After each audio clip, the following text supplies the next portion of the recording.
Bom dia, boa tarde a todos. Então, a gente vai falar um pouquinho hoje, né, nessa aula de circuitos digitais, um pouquinho sobre transistores CMOS, tá? Então, a ideia é tentar desmistificar um pouquinho essas portas lógicas que a gente vem trabalhando, né, essas operações lógicas que a gente vem trabalhando e como que a gente pode implementar isso realmente no mundo real, tá? Tudo bem. Então, a gente tem trabalhado, né, com as operações de inversão, a operação NOT, a operação AND, a operação OR, a operação XOR, né, o exclusivo, e nós temos aqui as representações das portas lógicas, né, que implementam essas operações. Então, o inversor, uma porta AND, uma porta OR, uma porta XOR, né? Agora, a pergunta que vem é como que essas portas são construídas de fato? Né? Da onde que vem? Como que eu consigo criar uma porta lógica dessa? Tá? Então, essa que é a ideia da aula de hoje, tá bom? Então, basicamente, essas portas lógicas, elas são feitas com transistores. Tá? Então, o transistor seria a unidade básica que eu tenho na construção de um chip, de um circuito integrado, né, para um circuito digital integrado. Tá? Então, os tipos de transistores mais usados são os TTLs e os CMOS. Tá? O TTL ele é uma tecnologia um pouco mais antiga, ele é uma tecnologia um pouco mais lenta, mas ele é mais robusto. Tá? O CMOS ele tem uma ativação mais rápida, tá? Então é o que é utilizado atualmente. Tá? Então, assim, esses CMOS eles são os mais usados em circuitos digitais, eles são implementados com semicondutores, tá? Então ele não é feito com metais, né, condutores. Eles são feitos lá na tabela periódica, a gente vai dar um passeio até lá. Eles são feitos com aqueles materiais que são semicondutores, tá? Então eles são condutores sobre certas circunstâncias, tá? Essa que é a ideia. Bom, e para que serve um transistor? Bom, um transistor, ele é muito parecido com um interruptor que a gente tem para acender a lâmpada, por exemplo. Tá? Então, basicamente assim, a gente vai colocar uma energia no interruptor e com aquela energia que a gente coloca no interruptor, a energia começa a passar, né, de uma ponta para outra do fio. Tá? Essa que é a ideia. Se a gente tira aquela energia, essa corrente para, né, de ser transmitida. Tá? Então, eles um comportamento muito simples, né? Então, ele é uma chave que liga e desliga, mas com essa chave a gente consegue fazer as portas lógicas. E aí que está todo o nosso interesse. Tá? Beleza. Bom, e então, assim, os transistores, né, eles a gente chama, né, que eles são feitos com esse material, né, o CMOS, tá? E é a tecnologia CMOS, que é feito transistor, que a gente usa nos circuitos digitais hoje em dia, na maior parte, né, dos computadores, circuitos de alto desempenho. E ele significa Complementary Metal Oxide Semiconductor. Né? Então, um semicondutor de metal e óxido, complementares. Tá? Complementar vem do fato que ele vai utilizar dois transistores complementares entre si. Então, é mais ou menos assim, um transistor dele vai estar com uma carga positiva, o outro com uma carga negativa. Ou, de uma outra maneira de ver, é assim, um é ativo com 0, o outro é ativo com 1. Então, eles são complementares. Né? Então, é mais ou menos assim. Ele vai dar contato quando você apertar o dedo. Imagina um interruptor, né? Que quando você aperta e fica segurando, ele está dando contato. O outro funciona o contrário. Quando você tira o dedo, é que ele dá contato. Quando você aperta, ele para de transmitir energia. Por isso que ele é complementar. Tá? Então, ele vai ter o canal que vai ser um N, ou seja, negativo ou positivo, de tal modo que eles complementam. Tá? Na hora de produzir a porta lógica, a função lógica. Tá? Então, basicamente assim, uma porta lógica CMOS, ela vai ser construída com mais do que um transistor. Tá? Então, basicamente assim, metade dos transistores vão ser negativos, metade vão ser positivos, de uma forma que eles se complementam. Tá? Eles são meio que um o espelho do outro. A gente vai chegar até lá. Beleza. Mas Tá, você usa um transistor MOSFET. O que é um transistor MOSFET? Tá? Então, uma porta lógica CMOS usa transistores MOSFET. E MOSFET significa que esse transistor ele tem um efeito de campo. Tá? Então, assim, a gente vai colocar uma energia e ele gera um efeito que faz conduzir eletricidade.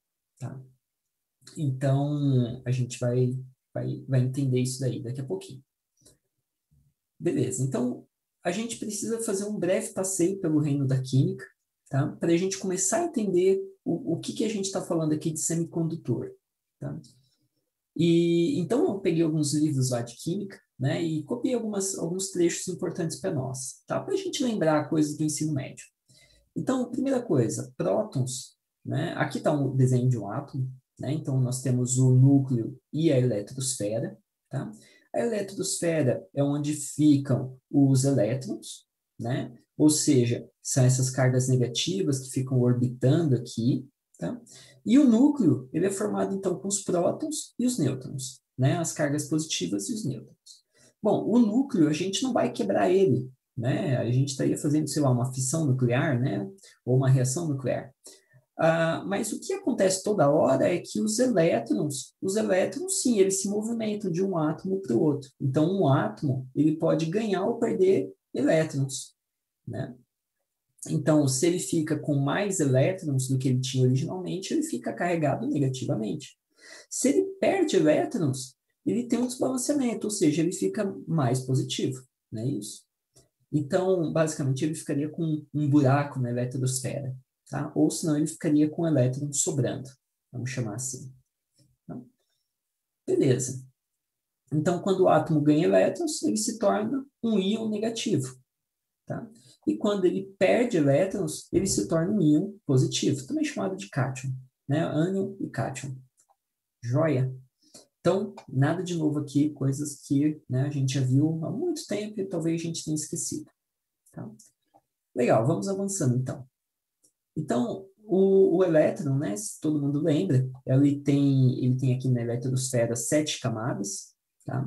E aqui nós temos o número de elétrons que cada camada suporta, né? Então, na primeira camada, 2 elétrons, no segundo, 8, 18, 32, 32, 18 e 2, tá? E, basicamente, um átomo ele fica estável quando na camada de valência, ou seja, na última camada dele. Tá? Então, vamos supor que essa daqui é a última camada. Tá? A segunda camada é a última desse elétron que eu tô, né, desse átomo que eu estou trabalhando. Então, ele vai ficar estável quando ele tiver 8 elétrons aqui nessa camada. Tá? Ou se ele tiver só uma camada, quando ele tiver dois elétrons, ele fica estável. Tá? Beleza. Bom, essa estabilidade, quando eu coloco os elétrons, né, juntos, o que acontece? Eles tendem a se unir trocando elétrons entre si, se eles estiverem, né, se eles estiverem estáveis, por exemplo. Né? Então, eles podem fazer uma parceria, né, e emprestar um elétron, compartilhar um elétron para que dois fiquem estáveis. Tá? Ou ele pode doar um elétron que está sobrando e o outro recebe, né? Porque ele está com aquele elétron em falta. Muito bem. Então, basicamente, o objetivo ali que a gente observa é que ele tenta atingir a configuração de um gás nobre, né? Com 8 elétrons na camada de valência. Tá? E aí tem os tipos de ligação química, né? Então, a gente não vai entrar muito a fundo, mas tem lá a ligação iônica, né? Ou a ligação covalente, ou a ligação metálica. Tá? Então, a metálica é quando tem muitos elétrons livres, né? Então, a corrente elétrica ela se movimenta muito mais fácil, por isso o nome, né? Ligação metálica. Ligação covalente, né? A união entre átomos que compartilham elétrons entre si. Tá? Então, basicamente, assim, eles têm 6 e 6 elétrons na camada de valência, então 2 elétrons ficam compartilhados ali entre eles, para eles atingirem uma estabilidade. Tá? E a ligação iônica, né, é a força que mantém os íons unidos, tá? Depois que um átomo cede definitivamente um elétron para outro átomo. Tá? Beleza. Então, a gente já falou um pouquinho aqui da parte química da coisa, então a gente vai começar a construir o transistor. E a construção do transistor começa escolhendo os materiais que eu vou usar. Tá? Então, Basicamente, a gente vai pegar aqui na tabela periódica, né? Nós temos os semicondutores, né? Estão basicamente aqui nessa área, tá? Muito bem. Então, a gente começa com um semicondutor, tá? E o semicondutor mais comum é o silício, tá? Esse é o cara mais comum a ser utilizado, tá?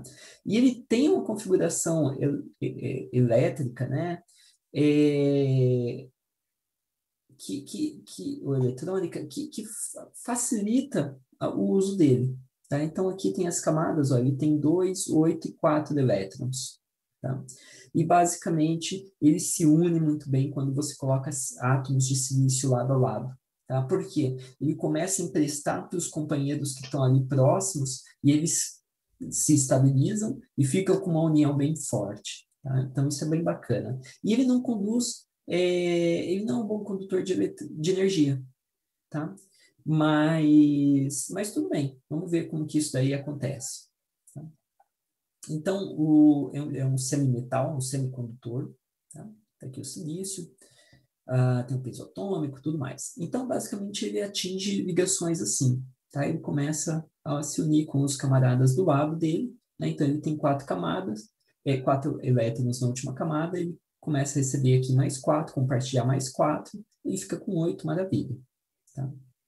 Então, ele tem a tendência de ser um isolante, tá? Porque ele costuma atingir essa estabilidade aqui. Ele não tem elétrons sobrando na última camada. Um átomo tem os 4 elétrons sobrando.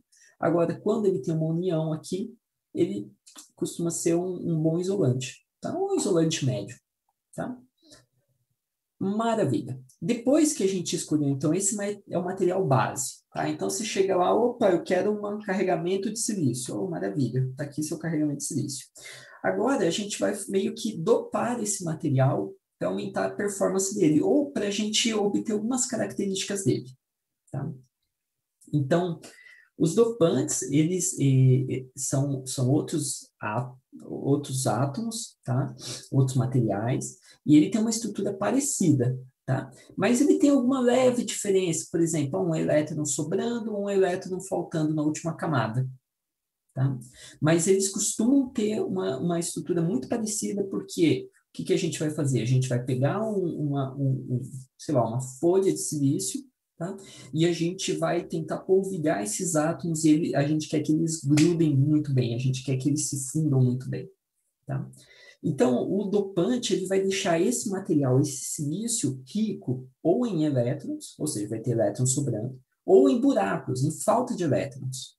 Tá? Então, ele vai entrar ali, vai ter uma falta de elétron e vai ter um buraco ali. Ou seja, quer dizer que os elétrons do lado podem se movimentar. Aquele buraco vai se movimentar na estrutura, ou os elétrons sobrando vão se movimentar na estrutura. Tá? Isso é importante. Tá? Então, quem que faz sucesso aqui como dopante é o boro e o fósforo. Tá? Germânio, se eu não me engano, também faz sucesso. Tá? Então, tem alguns outros materiais que fazem sucesso, mas o boro e o fósforo é muito interessante, ó, porque na última camada esse cara tem 3, ou seja, é um a menos que o silício, e esse daqui tem 5. Então, ele tem estrutura parecida, tá? Mas a gente consegue ver que, olha, esse daqui tem um a mais, esse daqui tem um a menos do que o silício.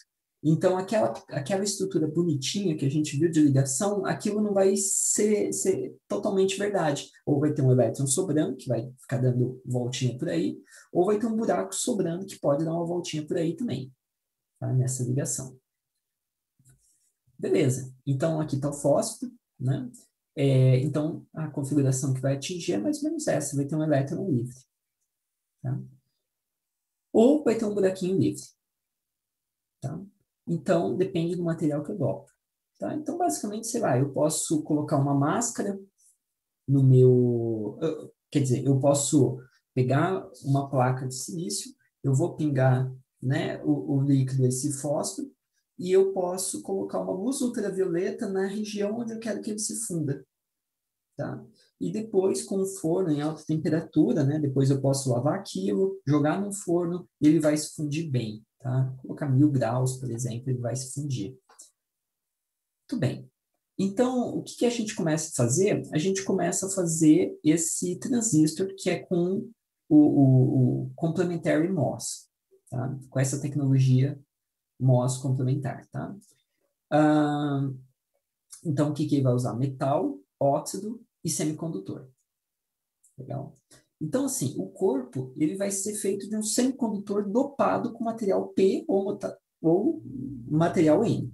Tá? Então, a gente vai ter um semicondutor que ele tem ou sobrando elétron ou faltando elétron. Tá? Mas o material base é o silício. Tá? Beleza. Então, ele vai estar ou P ou N. Ou carregado sobrando elétrons ou faltando elétrons. É isso. Depois, a gente vai pegar nesse corpo e a gente vai dopar, né, duas áreas dele com material complementar, material inverso. Então, aqui já está vindo o nome complementary, né? Então, se aqui a gente usou boro, aqui a gente vai usar fósforo. Se a gente usou fósforo, boro. E assim por diante. Tá? Professor, mas é P ou é N? Não, não, a gente vai fazer os dois. Tá? Lembra que depois a porta lógica vai ser construída com dois tipos de transistor. E daí que vai vir os tipos de transistor. Então, beleza. O que importa é que se aqui é P, aqui tem que ser N. Se aqui é P, aqui tem que ser N. Maravilha. Depois, o que a gente tem? A gente tem um isolante. E esse isolante costuma ser o óxido de silício. Tá? Ele é um bom isolante. E ele também se agarra bem à estrutura. Maravilha. Depois do óxido de silício, vem a camada de metal. Tá? Então, ele vem aqui em cima. E quase sempre é o alumínio que é usado. Tá? Então, esse metal aqui, maravilha, a gente vai conectar os fios aqui, a gente vai dar um nome para cada estrutura dessa daqui. Tá? Então, a gente vai começar a ter o transistor MOSFET. Tá? É o transistor feito com MOS, Metal Oxide Silicon, com efeito de campo. Tá? Então, esse transistor está aqui, ó, a estrutura um pouquinho mais bonitinha. Né? Então, eu tenho o fiozinho soldado aqui nessa parte, que a gente vai chamar de source, e aqui a gente vai chamar de dreno. Tá? E aqui a gente vai ter a porta, o gate. Tá? Qual que é a ideia? A ideia é, esse daqui é como se fosse o interruptor da minha lâmpada. Tá? Então, quando eu colocar energia aqui, o que a gente espera acontecer? Ter uma corrente por aqui. Essa é a ideia. Tá? Eu vou simplificar um pouquinho, a gente não vai entrar em tantos detalhes. Quer dizer, já estamos em vários detalhes, então vamos seguir. Joia. Então, o que a gente tem aqui? Condutores simples, tá? Aqui a gente tem o isolante, que a gente falou, e aqui a gente tem o corpo do transistor, que ele costuma receber também essa carga aqui, a mesma que a gente aplica no source. Tá? E maravilha. Vamos ver o que acontece aqui. Então, a gente começa aplicando 0 volts aqui, aqui está o source, aqui está o dreno, e aqui tem o P, material isolante, maravilha. Então, se a gente olha com uma lupa aqui, né, tem que ser uma lupa boa, né, uma lupa eletrônica, talvez, né, ou um microscópio atômico, tá? O que a gente vai ver assim? A gente vai ver que essa parte aqui é um transistor P, né, PMOS, então ele está carregado de cargas positivas, ou seja, aqui tem muita falta de elétrons. Enquanto essa parte aqui, ele está sobrando muito elétrons, tá? E o que acontece? Bom, essas duas cargas se atraem, isso é legal, mas o que está acontecendo aqui, na verdade, é que nós temos um grande isolante, tá? Então, isso daqui acaba sendo um isolante. Eu precisaria ter um canal todo negativo para que eu pudesse conduzir energia, tá? Ou todo positivo, para que os buracos se movimentassem, eu conseguisse também, tá, transitar energia aqui. Na verdade, o que acontece? Como eu disse, né, as cargas opostas se atraem. Né? Não foi eu que disse, mas o que acontece então? Algumas cargas, alguns buracos, eles acabam atravessando aqui, porque é uma atração muito forte, e algumas cargas elétricas acabam atravessando. E o que eu tenho aqui? Eu tenho um isolante, acaba que isso aqui é um isolante melhor ainda do que eu tinha antes. Então, eu tenho um baita do isolante. Se eu colocar energia aqui no source, ele não vai fluir lá para o dreno. Não vai acontecer. Tá? Então, a gente tem que resolver esse problema. Beleza. Então, a gente tem aqui um isolante, ele não tem corrente elétrica entre source e dreno. Tá? Agora, o que acontece? O que acontece é, se eu começar a carregar o gate com carga elétrica, tá? Então eu vou aplicar uma diferença de potencial aqui, a gente vai ter um campo magnético, tá? A gente vai ter um efeito de campo, que está lá o nome, MOSFET, efeito de campo. Então, essa carga, esse campo magnético, ele pode atrair elétrons ou ele pode repelir os elétrons, não é isso? Se aqui eu carregar com carga positiva, ele vai atrair os elétrons, que são negativos. Se eu aplicar carga negativa aqui, os elétrons, ele vai atrair, ou vai repelir os elétrons embaixo, então vai ficar carga positiva. Basicamente é isso aqui que acontece. Se a gente pega nesse PMOS, tá? E eu começo a carregar ele com cargas positivas, tá? Começa a carregar. Então, ele fica ligado aqui um tempo, igual uma pilha que está carregando, tá? O que acontece? Esse material aqui, professor, mas se não for que ele era dopado de material P, é verdade, mas as cargas positivas dos buraquinhos, eles vão sendo repelidos, eles vão sendo jogados para longe.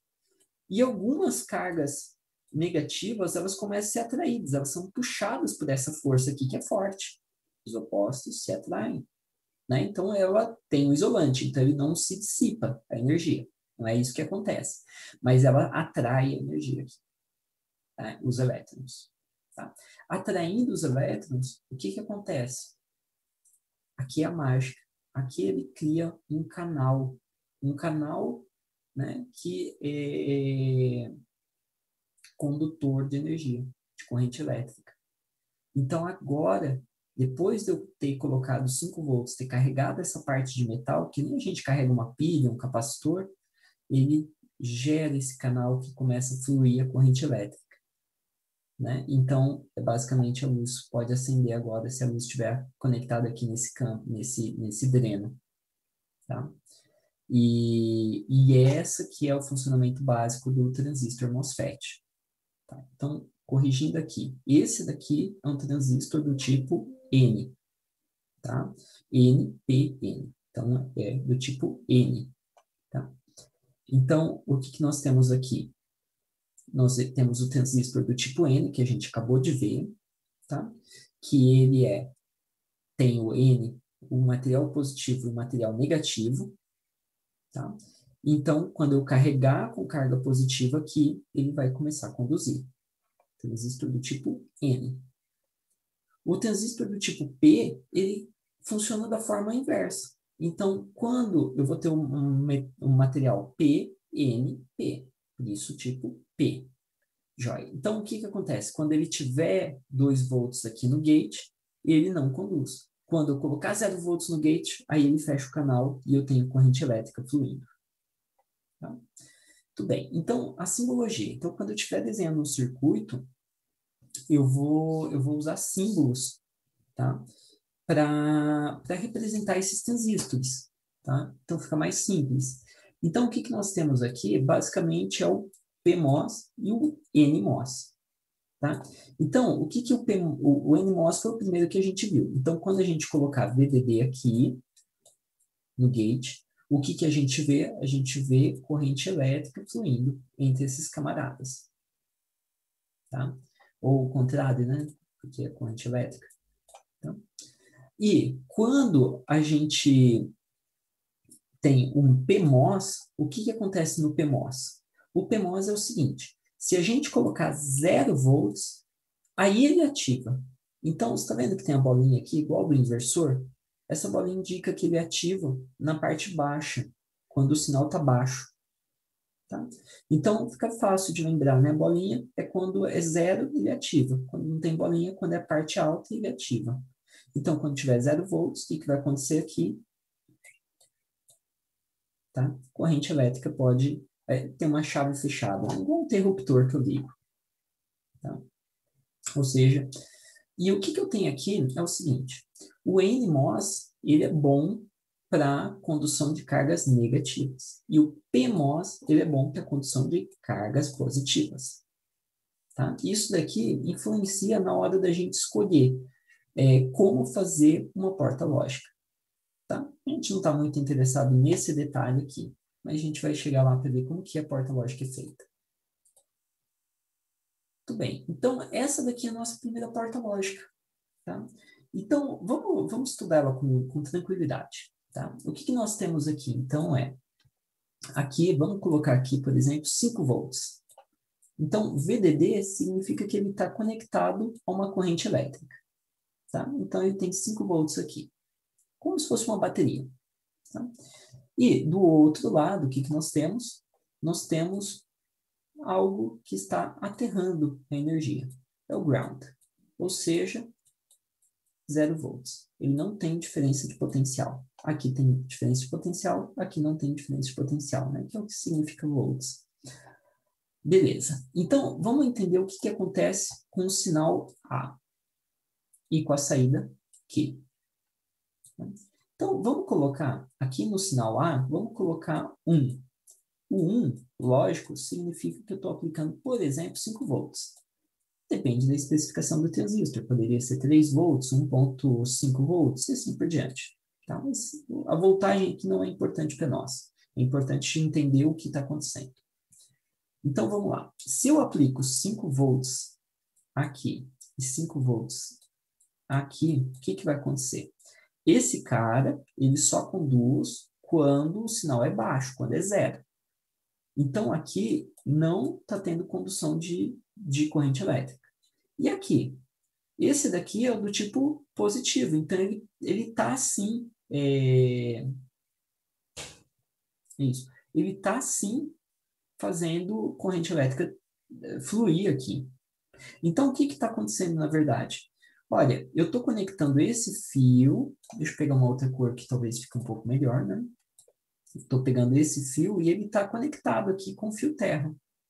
Então, seja lá a carga que o Q estivesse carregando, essa carga começa a ser dissipada para cá. Se a carga do Q é dissipada, o Q fica valendo o quê? 0 volts. Então, olha só que interessante. Que é igual a 0, lógico, né? Então, eu tinha o 1 lógico, e o 1 lógico virou 0 lógico na saída. Tá? Então, o A e o Q. Então, quando eu apliquei 1 no sinal A, o Q ficou com 0. Agora, vamos apagar isso daqui e vamos ver o que acontece quando eu colocar 0, tá? Lá no A. Então, se o A tiver com 0 lógico é igual a 0 volts. O que vai acontecer? 0 volts aqui, 0 volts aqui, né? Porque é tudo conectado. Maravilha. Com 0 volts, esse transistor aqui ele não transmite corrente. Esse daqui transmite. Então, basicamente, eu estou ligando o VDD com o Q. Então, o que eu tenho saindo aqui? Eu vou ter saindo 5 volts, que é igual a 1, lógico. Então, o que eu tenho aqui? Eu tenho A igual a 0, gerou um sinal de saída igual a 1. Então, eu tenho um inversor. Isso daqui é um inversor. Tá? Essa daqui é uma porta lógica inversora. Primeira porta lógica que a gente vê como é construída. Tá, e vamos só ressaltar alguns pontos importantes aqui, que seria o seguinte. Olha só que nós temos um transistor que ele é inverso do transistor aqui de baixo. Não é verdade? Então, vamos lembrar aqui, ó. A gente tem o PMOS, esse daqui é o PMOS, transistor do tipo P, e esse daqui é um transistor do tipo N. Então, ele é complementar. E quase sempre é isso que vai acontecer. A gente vai construir, nessa parte, conectando o VDD, transistores do tipo P, que transmite bem cargas positivas. Na parte de baixo, conectado ao fio terra, a gente vai usar transistores do tipo N, que transmite bem cargas negativas. Ou seja, ele vai cuidar de fazer esse aterramento aqui quando for necessário. Tá? E a gente pode usar um conjunto dessas desses transistores para fazer uma porta AND, NAND, OR, NOR, XOR, seja lá o que for. Tá? Então, essa daqui que é a beleza toda. Vamos avançando, então? Então, vamos dar um passinho atrás, vamos olhar assim, como que é a fabricação de um CMOS, né? Então, eu retirei aqui alguns passos, tá? De como que é feito uma pastilha com um circuito digital lógico, tá? Então, feito de transistor CMOS, né? MOSFET. Então, basicamente, tem um linguete de silício ultra puro, tá? Silício é um metal, é um semicondutor, né? Mas é um material muito, muito duro, tá? Então, você tem que usar lâminas de diamante, e é um material muito difícil de ser cortado, tá? Imagina você pegar a areia da praia e você tentar quebrá-los. É difícil, né? A sílica é muito dura. Então, sílica é um dos materiais mais duros que a gente tem. Então, você tem que cortar esse silício em wafers, tá? Em fatias. Então, é como se viesse um pão, né, que seria um baguete de silício, e eu vou cortando fatias desse baguete, muito finas, tá? O diâmetro dele vai ser de 1 polegada até 18 polegadas, então são coisas grandes, tá? E que seria de 25 milímetros a 450 milímetros, tá? 45 centímetros. Beleza. E aí eu faço um polimento desse material aqui usando alguma máquina, tá? E esse polimento, ele vai tentar deixar uma superfície muito lisa, uma superfície assim, ó, um espelho, tá? Então, a quantidade de defeitos, ou seja, a falta de átomos, a gente está falando de nível atômico, tá? É menor do que 1 por centímetro quadrado, tá? Então, se a gente pegar 1 centímetro quadrado e olhar lá, você talvez vai ter um átomo faltando. Essa é a quantidade de defeito que a gente tem, tá? É um silício puro, tá? Então, a pureza é de 99,999% de pureza. Tá? Beleza. O que a gente vai fazer depois a gente vai fazendo máscaras e a dopagem com bório, fósforo, arsênio, antimônio, alumínio. Então, a gente vai fazendo camadas dopando esse material. Tá? Isso é um processo físico e químico. Tá? Então, tem algumas reações químicas que são ativas com o uso ultravioleta, outras são com altas temperaturas, vai ter uma fusão dos materiais, tá? Quase sempre essas duas formas que são feitas. Então, você vai tendo, aqui seria várias máscaras, uma em cima da outra. Imagina que cada metal, cada cor dessa, tá? Foi uma máscara diferente. Então, você tem uma máscara amarela, essa outra verde, depois você vai ter essa outra daqui rachurada, depois você vai ter essa outra verdinha, depois você vai ter as azuis, depois você vai ter a vermelha. Então, são várias camadas, tá? Mais do que 10 camadas. Tá? E aí, você vai colocando no forno, vai tirando isso, tudo, né? Um processo bem automatizado. No final, aquela pastilha de wafer de silício, né? Ele vai ter ali, sei lá, 400 microprocessadores. Tá? Você vai cortar e vai soldar os fios de saída desse processador.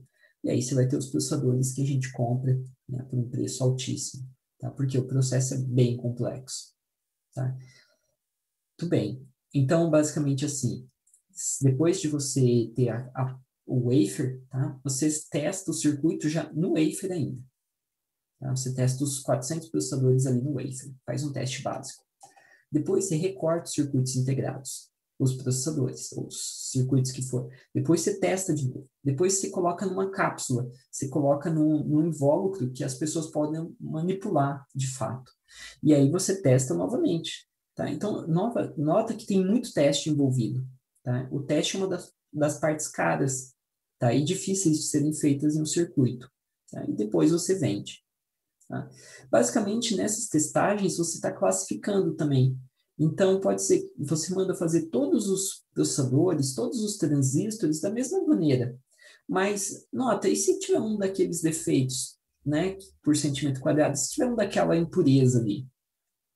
Então, aquele processador, ele vai ter uma capacidade um pouco pior. Então, talvez você vai ter que desligar uma parte da memória cache, desligar a parte dos núcleos de processamento.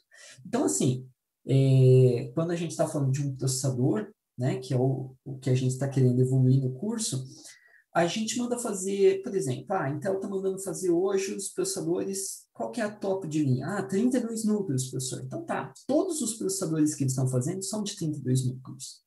Só que alguns têm algumas falhas. Eles desligam aqueles processadores que estão com falha e marcam aquele processador como 16 núcleos e vende como 16.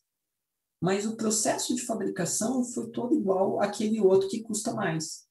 Então, aquele que custa mais é porque ele tem é igual você tirar o bilhete premiado da Mega Sena, né? Da loteria. Então, ele custa mais porque você teve uma probabilidade baixa dele dar certo, né? Então, ele fica mais caro. Aqueles que usam baixa frequência, poucos núcleos, eles são um pouco mais baratos. Por quê? Eu tenho mais chance de ter um processador com defeito do que não. Processador certo em todas as camadas, todos os depósitos de material, tá? Então, todos são feitos da mesma maneira. Na hora de testar, a gente vai classificando eles, tá? Então, a gente vai classificar, a gente vai desligar aquele circuito, né? Colocar sistema de proteção e a gente vende ele, tá?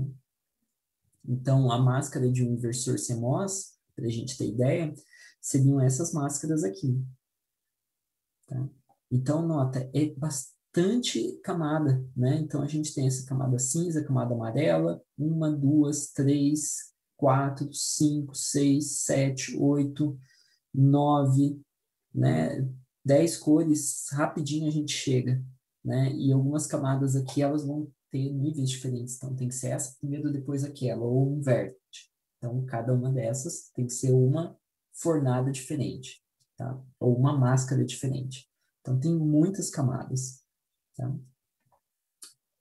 Muito bem. Esse daqui é um wafer pronto, tá? Então, aqui os 400 processadores, tá? Aqui o tamanho de uma moeda de 5 centavos de dólar, tá? E aqui você vê que são vários processadores, né? Quase que 4 cabem embaixo de uma moeda.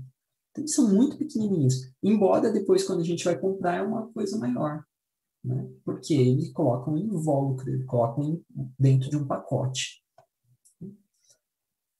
Aqui seria olhando só um daqueles processadores, tá? Microscopia ótica.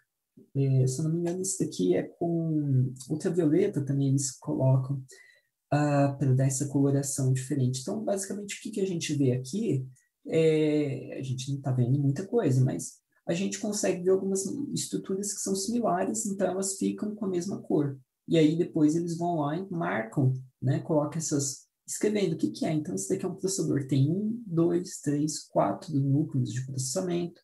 Aqui a memória cache, aqui uma GPU, aqui, deixa eu ver o que mais que eu sei aqui, o PCI Express, o canal de memória, o controlador de memória, está aqui. Tá? Então, esse daqui é o processador Haswell da Intel. Esse daqui foi feito com transistores de 22 nanômetros. Aqui está a foto do processador inteiro. E dentro daqui é onde está o chip de silício. Tá? Não sei se é toda essa parte. Não, é toda essa parte aqui. Tá? Então, essa foto aqui corresponde a essa área aqui. Tá? Que seria 177 milímetros quadrados. Tá? Com 1,4 bilhões de transistores. Então, cada transistor está muito, muito pequenininho. Tá? Bom, como que é feito esses transistores muito, muito pequenininhos? Basicamente, esses transistores, eles são feitos reduzindo esta área, essa distância que nós temos aqui, entre o source e o dreno. Então, pensa só, quanto mais próximo eu tenho esse cara aqui com esse cara aqui, menos energia eu tenho que colocar aqui para que haja corrente elétrica. Porque esses caras estão mais próximos. O canal que eu tenho que criar é muito menor. Então, eu consigo diminuir o transistor, check. E eu consigo aumentar a velocidade que esse transistor chaveia, que eu coloco energia e ele começa a conduzir. Então, eu consigo aumentar, em última análise, a frequência de operação. Eu consigo ativar e desativar esse transistor mais rapidamente. Tá? Naturalmente, por causa dessa dimensão aqui. Beleza. Então, eu tenho uma redução na capacitância. O que é essa capacitância? é a carga que eu tenho que carregar aqui. Eu tenho uma diminuição, não preciso carregar tanto gate para que tenha essa condução. Tá? Beleza. Então, maravilha. Claro, essa aqui está invertido os nomes, tá? Esse daqui é o width, e esse daqui é o length. Tá? No próximo eu corrigi. Joia. Então, basicamente, o que nós temos é assim, ó. Essa daqui é um gráfico de tendência da Intel. Tá? E esse gráfico de tendência, ele mostra, assim, o nó de tecnologia, como que a Intel chama o tamanho do processador. Então, quando a gente fala, a IBM lançou um processador de 2 nanômetros. O que isso significa? É o seguinte, significa que a IBM, então, lançou alguma coisa que está aqui, próximo de 0 nanômetros. Tá? O que é isso, próximo de 0? Essa largura aqui, próximo de 0 nanômetros, ou 2 nanômetros. Essa distância. Tá? Agora, e essa profundidade? Porque é um material 3D, né? Então, e essa profundidade? Essa profundidade, ela está nesse outro eixo aqui do gráfico. Então, o que a gente pode ver? Ao longo dos anos, a gente diminuiu bastante a largura do transistor. A largura foi diminuída. Mas esse comprimento aqui, essa profundidade, ela não caiu tanto. Ela caiu menos. Tá? Então, quando eu obtive esse gráfico aqui, a Intel estava trabalhando com 32 nanômetros. Tá? E, sei lá, hoje em dia ela está com 20 nanômetros, 10 nanômetros, né? Então, só para ter uma ideia, 20 nanômetros significa mais ou menos 50 átomos. Então, tem 50 átomos daqui até aqui. Tá? Mas, é claro, eu tenho muitos aqui nessa profundidade. Tá? Tudo bem. Beleza. O que isso daqui significa? Significa que a gente está diminuindo o transistor. Significa que na mesma área a gente tem mais transistor lá dentro. Tá? Então a gente brinca que a gente costuma falar que o playground está maior, né? Porque a gente pode construir mais coisas com a mesma área de circuito. Isso daqui é muito bacana. Tá? Agora, se a gente está diminuindo, se nós estamos diminuindo essa distância aqui, o que a gente vai ter? A gente tem coisas muito minúsculas. Tá? Então, a gente vai ter algumas correntes de fuga, porque esse isolante é muito pequeno, tá? Algumas correntes de fuga. Então, às vezes o transistor sem ativar, ele vai ter algum consumo de energia, sem fazer nada. Então, é uma energia estática. Por ele ficar parado, só por ele existir, ele tem um consumo. Tá? É basicamente aquela pilha que a gente deixa na gaveta e quando a gente vai usar ela está sem carga, né? Porque ela teve uma vazão, ela teve um vazamento. Tá? Uma corrente de fuga. Tá? E o que a gente tem a gente tem a lei de Moore, que é o número de transistor, né? Desde 1960 está dobrando a cada 18 meses, ou a cada 24 meses depois, né? Então, depois de alguns anos, o Moore corrigiu isso daqui e colocou 24 meses. Então, na mesma área, eu espero 2 anos e dobra o número de transistor. Então, imagina, no início tinha 2 transistores. Passou 2 anos, agora eu consigo colocar 4 transistores. Passou 2 anos, agora eu consigo colocar o dobro de transistor. Passou 2 anos, eu consigo colocar o dobro, do dobro, do dobro, e assim por diante. Tá? Então, hoje em dia, a gente está ali com milhões de transistores numa área pequenininha, né, de alguns milímetros quadrados. Tá? Tudo bem. O que mais que isso daqui significa? Tá? Aqui tem algumas, né, só para a gente entender ó, o que está acontecendo. Então, esse daqui era o transistor tradicional, né, que tinha o source e o dreno, né? O source está aqui, desculpa, e o dreno está lá atrás. E o que começou a acontecer, e o gate está aqui em cima, com o isolante lá embaixo, né? Então, o que começou a acontecer foi isso daqui, ó. O source e o dreno, eles estão cada vez mais fininhos, tá? E o source está aqui, o dreno está lá, é isso. Tá. Isso, o source e o dreno está aqui. Tá? E o que está acontecendo é cada vez está chegando mais próximo esse isolante aqui que a gente tem. Tá? Então, a gente está cada vez mais próximo aqui entre o cerço e o dreno, só que isso daqui está usando um relevo 3D aqui.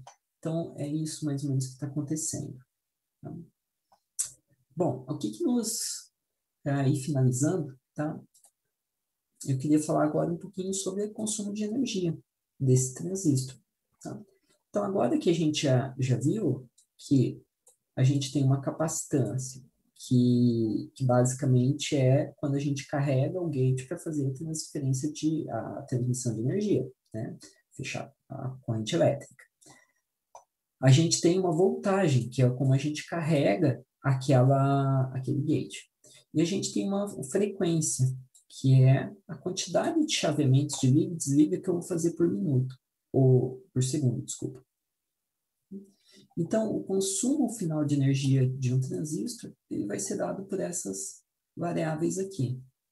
Tá? Então, eu tenho energia para chavear, que é dado por CV ao quadrado, e quantos chaveamentos multiplico isso daqui. Tá? Então, se eu fizer um chaveamento por segundo, a minha potência, ou seja, o meu consumo médio de energia, ele vai ser C vezes V ao quadrado. Se eu dobrar a frequência, o consumo médio vai dobrar. Se eu dobrar, vai dobrar, e assim por diante. Na verdade, quando eu aumento a frequência, eu tenho que aumentar a voltagem também, para que o transistor faça essa liga e desliga mais rápido. Então, quando eu aumento a frequência do meu processador, na verdade, ele não dobra o consumo de energia. Se eu dobrei a frequência, ele aumenta numa proporção ainda maior, porque tem esse elemento aqui que é um quadrado, né?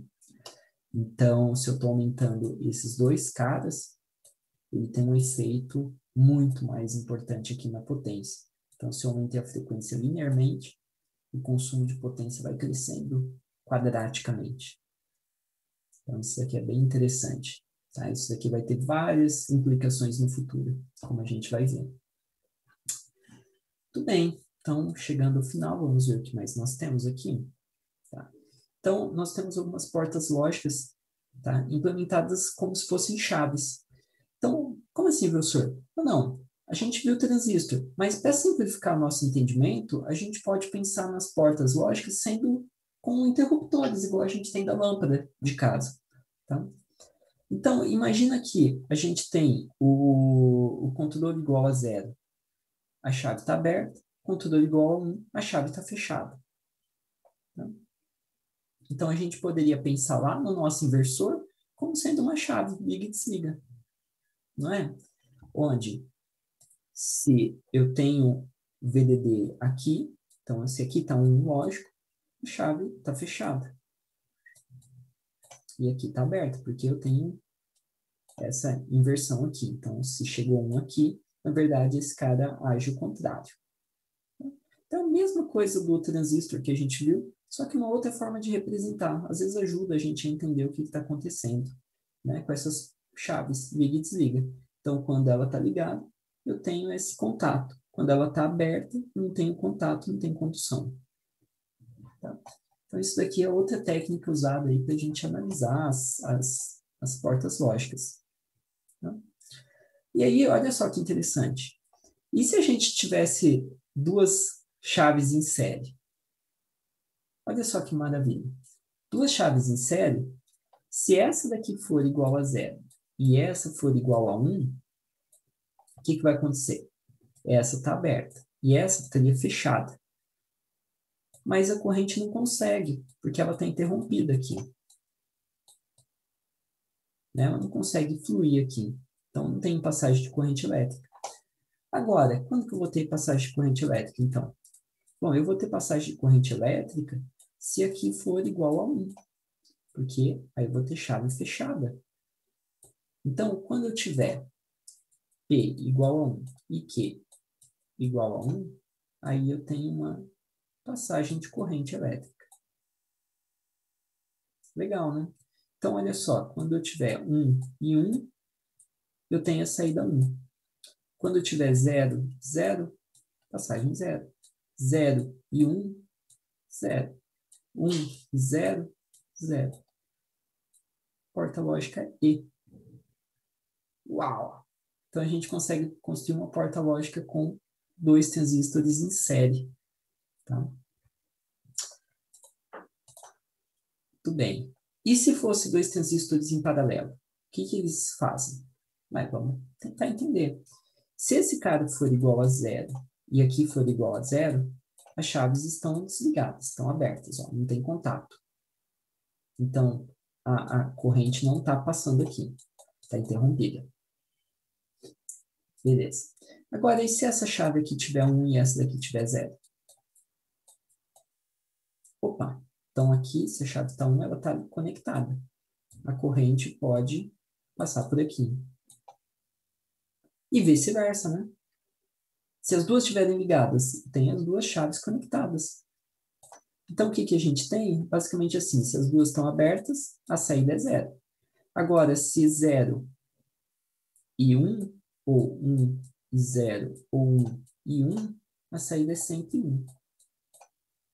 Que é igual a uma porta OU. Né? Então, caramba, né? A gente saiu do transistor e a gente está chegando já na porta, na implementação da porta. Beleza. Vamos avançar mais alguns passos. Que porta lógica que seria essa, então?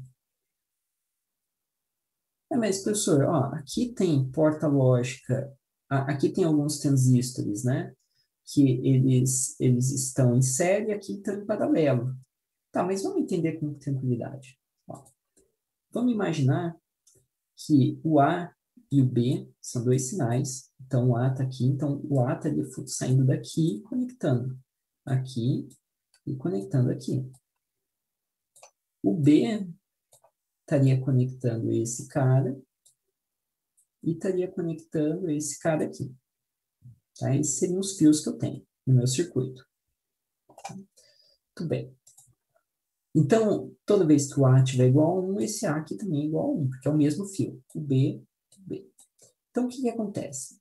Lembra que essa parte aqui usa transistores que são ativos com o sinal 1?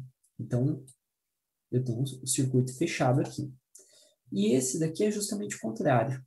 Né? Ele é inativo quando está sinal 1. Então, a chave está aberta, ela não está encostando. Aqui também não está encostando. O que está acontecendo? Então, eu tenho a saída igual a 0. Então, o que vai acontecer aqui em outros cenários? Então, quando A e B, 1 e 1, a saída foi igual a 0. Agora, vamos pensar em outros cenários. Deixa eu ver se eu tenho desenhado. Opa. Outro cenário. Vamos imaginar que eu tenho 0 e 1. Então, o 0 estaria conectando esse cara aqui. É 0 agora.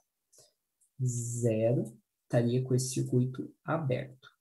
Então, não conduz aqui. Logo, o VDD teria uma corrente por esse sinal, por esse caminho. E a saída, então, seria o VDD, seria 1. Saída 1. Vamos ver o contrário? Então, limpamos. E se fosse 1, 0? Então, o 1, e o B fosse 0. Se o B fosse 0 aqui, teria uma conexão aqui. Se o B fosse 0 aqui, ele estaria aberto. Ele não tem conexão. Novamente, o BDD estaria fazendo isso daqui, ó. E a saída é igual a 1. E se for 0, 0, professor? Vamos ver.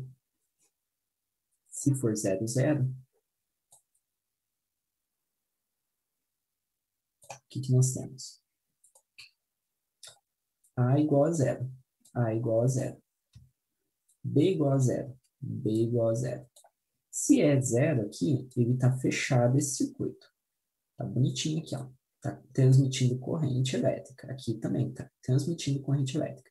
E aqui estaria aberto, ou seja, não está transmitindo corrente, não está transmitindo. Então, eu tenho o VDD vindo por aqui e vindo por aqui. Ou seja, a saída é 1. Saída é 1. Mas que porta lógica é essa? Olha, vamos ver. Se fosse o E, uma porta lógica E, a gente teria a saída 1 aqui e tudo seria 0. Então, ele é o inverso do E. Essa é uma porta conhecida como uma porta NOT AND. NAND.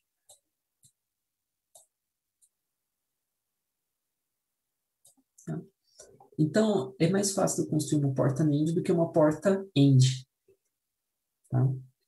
Nos transistores. Por quê? Porque eu tenho sempre que usar esses transistores aqui que transmitem melhor VDD e esses tipos aqui que transmitem melhor a dissipação de carga. Então, quando eu uso dessa maneira, eu tenho uma porta NAND. Se eu construir de outra forma, eu vou ter uma porta NOR. Tá? Então, olha só o que eu coloquei. Eu coloquei aqui a ligação paralela e aqui em cima a ligação sequencial. Essa porta aqui vai ser a porta NOR. Vou deixar para vocês chegarem a essa conclusão depois. Que são duas portas básicas, universais. Então, o transistor, os nossos circuitos que a gente faz no processador, ele é todinho feito ou com NAND ou com NOR, com portas lógicas NOR. E aí eu vou conectando uma na outra, na outra, na outra, na outra. Tá? E com essas portas, como elas são universais, eu consigo fazer. Usando várias NORs, eu consigo fazer um inversor, eu consigo fazer um AND, eu consigo, lógico, se eu tenho um inversor e eu tenho NOR, eu consigo fazer um OR também. Consigo fazer XOR, consigo fazer a porta lógica que eu quiser, porque elas são universais, a NOR e a NAND. Muito bem, gente. Vamos ver se nós temos mais alguma coisa. Beleza, então tá aqui o símbolo do NOR também. Tá? E basicamente o que nós temos é que a revolução foi feita de CMOS, né? A revolução digital. Então, todos esses avanços que a gente tem nos computadores, sei lá, nos últimos 40, 50, 60 anos, eles basicamente dependeram do CMOS, né? Dessa miniaturização, desses transistores MOSFET. Né? Então, a gente ama esses caras por conta disso. Tá? Então, era isso que eu tinha. Tá? Obrigado. Até mais.